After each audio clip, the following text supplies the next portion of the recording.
Живееме во една олигархија.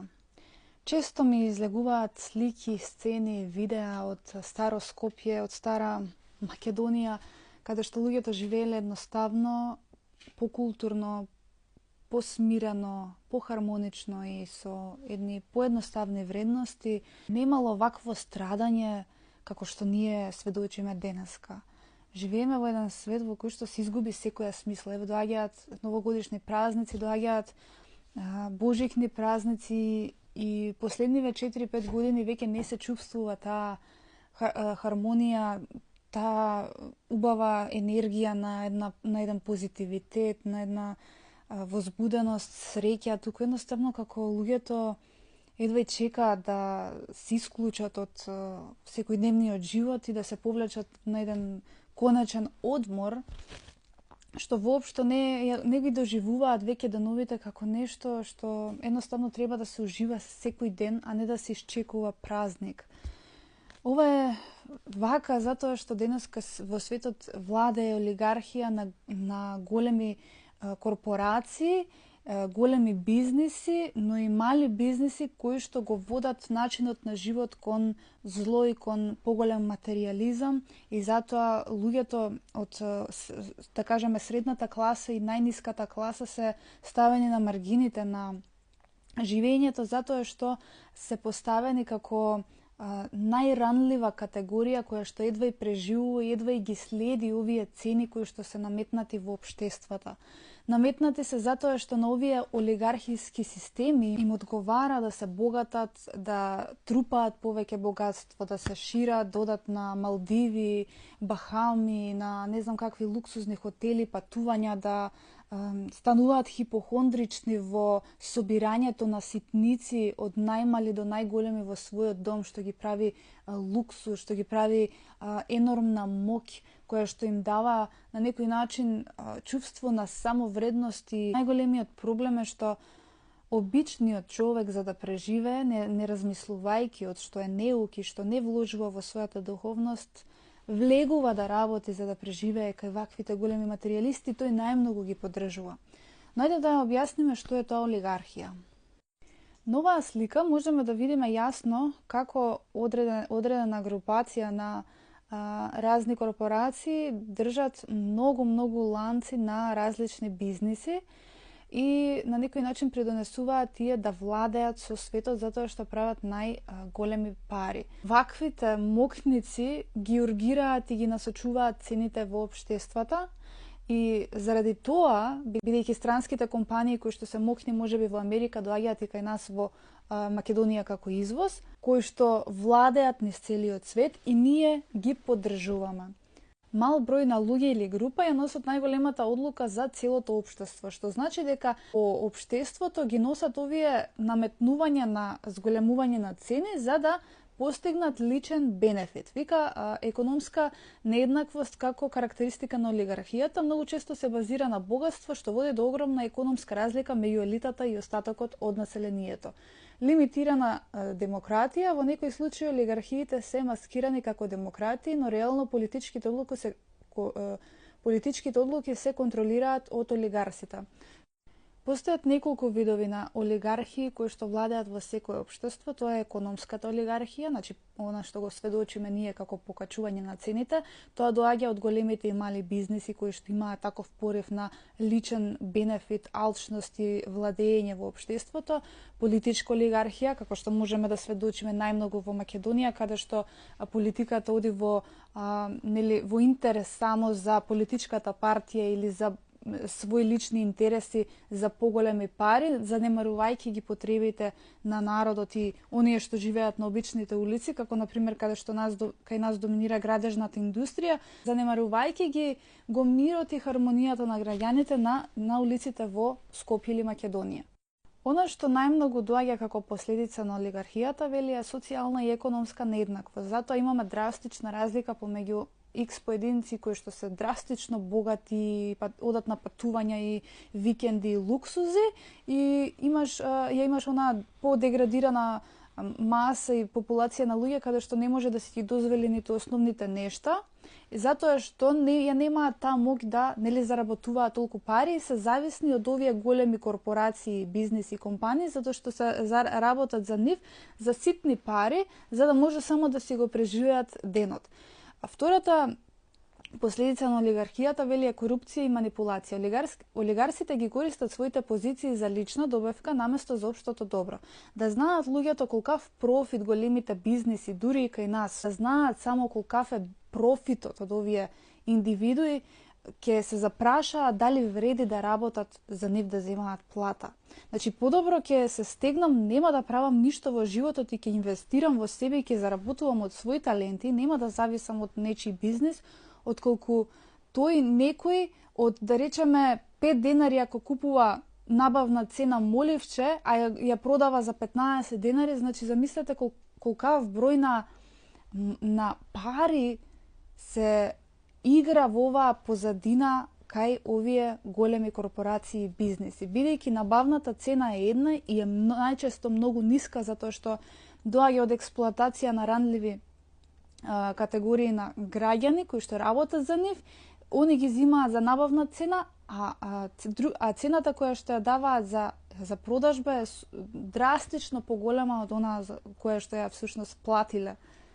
Затоа олигарсите ја акумулираат поголемата економска моќ, оставајќи ги сиромашните без пристап до клучни ресурси и услуги, и сиромашните плаќаат високи даноци или цени за основните услуги, бидејќи системот е дизајниран да ги фаворизира богатите. Што значи, даноците кои што ние ги плаќаме од ваквите големи бизниси се во интерес на политичката моќ, и затоа политиката најмногу алудира на економско зајакнување на државата по зголемување на платите, зголемување на цените на одредени производи, кои што навидум политиката се грижи за граѓаните за да нели тие имаат достапни реални ниски цени, ама колку и да сака да ги намали не може, затоа што од една страна се врзани затоа што имаат интерес од овие големи компании, бизниси и олигархии. И затоа живееме во држава во која што сиромашните често пати немаат пристап до правичен систем, затоа што богатите имаат моќ над посиромашните и затоа немаме правна држава, затоа не можеме да бидеме еднакви, затоа што, меѓутоа, тоа е нашата најголема грешка, затоа што обичниот народ работи за нив. Се додека работи за нив и преживува од нивните пари, се дотогаш кармата ќе доаѓа од овој аспект и ќе бидете притиснати да не може да најдеме правичен систем. Се дека човекот не стане независен во духот во општеството. Проблемот е што луѓето ако не се свестат за сите овие нешта и за тоа да ја окривуваат постојано нели државата и другите луѓе, зашто сме вакви какви што сме како држава, зашто сме тука каде што сме, да не заборавиме дека Бог постои, Бог е семоќен и Бог има власт и над власта која што е власт во една држава. Бидејќи Бог секогаш не става пред оние околности во кои што мораме да научиме одредена лекција, буквално од најмала единка, од сопственото семејство во кое што се раѓаме, па се до најголемиот момент, односно поднебието во кое што живееме и во кој што има одреден систем на функционирање, балканскиот народ, конкретно Македонија, во овој случај кај нас, се раѓаме тука за да човекот едноставно почне да станува независен во духот и да застане зад себе. Меѓутоа не може да застане зад себе ако тој не инвестира во себе и не се поправи и не ги гледа духовните случувања во својот живот и да научи од својот практичен живот што Бог сака да го насочи. Тоа е најтешкиот дел, човекот да се промени и да види каде е неговата грешка во неговиот живот која што упорно ја повторува, за да може да направи промена која што ќе му придонесе позитивен исход и поубав живот. Затоа што тогаш и власта ќе биде поинаква, и начинот на живот ќе биде поинаков и нема да дозволува големи олигарси и корпорации да му го водат животот во правец кон самоуништување и деградирање, затоа што таму лежи злото. Се дека човекот го поддржува злото, злото ќе владее и во општеството. Така што нема жалење. Нема жалење, едноставно преземање на одговорност. А ако не се презема одговорност и човекот не се врати кон Бога, навистина не ни се пишува добро на никој, затоа што светот ќе оди се повеќе во деградирање на општествените златни вредности кои што некогаш постоеја, кои што веќе не можеме ниту да ги видиме, можеме само да се сеќаваме вака по слики и по видеа кои што доаѓаат од Скопје во далечната 1990 година. Човекот ако не се свести за сите овие нешта и не се промени во срцето и во духовноста и не се врати кон Бога, му следува сериозна болест како на општествено ниво, во смисла на духовни деградирачки вредности, до смисла на ева како што сведочиме во овој момент во Загреб, каде што дете постигнало по 5 деца со нож да ги убие најверојатно и кон својата наставничка. Значи, такви нешта на примери ќе доаѓаат се повеќе и повеќе, дури и кај нас во нашето општество, ако човекот не се свести што поддржува, бидејќи знаете како најголемата илузија и заблуда е материјалното, а материјалното им го води животот на луѓето како да е тоа Бог.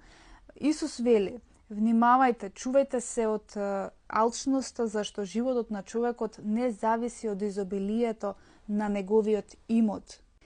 Вели: вистина ви велам, богат мачно ќе влезе во Царството небесно и полесно е на камилата да мине низ иглени уши, отколку на богатиот да влезе во Царството Божјо.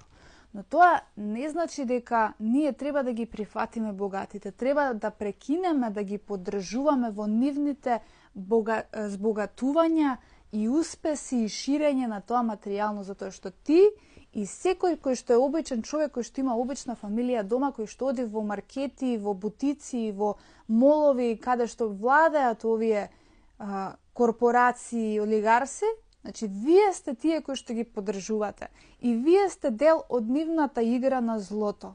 И Исус постојано не подсетува дека материјалното е една минлива категорија и затоа човекот треба се стреми кон едноставен живот. Вели: не собирајте богатства на земјата, каде што ги јаде молецот и рѓата и каде што крадците ги поткопуваат и крадат. Собирајте си богатства на небото, каде што ни молец, ниту рѓа ги јаде и каде што крадци не ги поткопуваат, ниту крадат. Затоа што никој не може да слугува на двајца господари. Зашто или едниот ќе го замрзи, а другиот ќе го засака, или кон едниот ќе се приврзе, а другиот ќе го презре. Не можете да му служите и на Бога и на мамона. Значи, луѓето кои што се наклонети на зло, затоа имаат толку одбивност кон Бога, кон Библијата, кон духовноста, кон она што е вредно и суштинско и духовно чисто од Бога, затоа што се преземени од сатанската сила и енергија, која што е материјално и со која што владее преку овие големи корпорации и олигарси. Затоа што таму каде што се јавува моментот на што повеќе и алчно, таму Бог не постои, таму Бог едноставно е оддалечен од тие луѓе, затоа што владее сатаната.